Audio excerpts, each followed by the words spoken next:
Proverbs 8:13 says, if you don't hate sin, you tolerate sin. So us as Christians, we can't tolerate it. We can't, we have to pray for God to give us a hatred for sin. With this flesh, we have to tell it to sit down so that our spirit can reside, our spirit can overpower the flesh. We have to walk in the spirit, not in the flesh. Sometimes Christians, they latch on to sin because it benefits them. It removes the pain that they're going through. That can be, substance that they take, that could be, taking their anger out on somebody. Sin is sin, and we can't tolerate. We use sin to numb our problems. It's not resolving. We have to find that borderline problem, that borderline issue that's causing us to latch on to that sin. They fear people's opinions. We can't be the people's champ.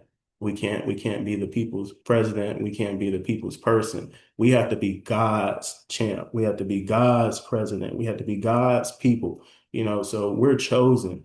We have to set ourselves aside from the world. We don't want to lose our conviction. We don't want to become numb to God, numb to where we don't hear his voice, numb to where we don't see the warning before the destruction, numb to where, we can't just have a honest, humbling relationship with God because we're so complacent in our sin that it's just severing the connection from us because we don't fear God, the cost that comes with sin. And example of that is Samson. Samson was very strong in the Bible. Samson had long hair, and his hair was his strength. But Samson played around with sin, and he lost everything. Running out of time, you can't keep playing.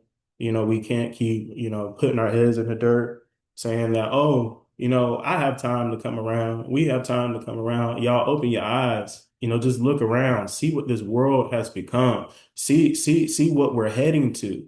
The pestilence, the famines, the earthquakes, in diverse places, the rumors of war around the world. That's what Matthew says in the last days that will come, and it's here. We are here, y'all. I believe that we're in overtime. Fourth quarter is gone. We're just functioning on grace and mercy right now.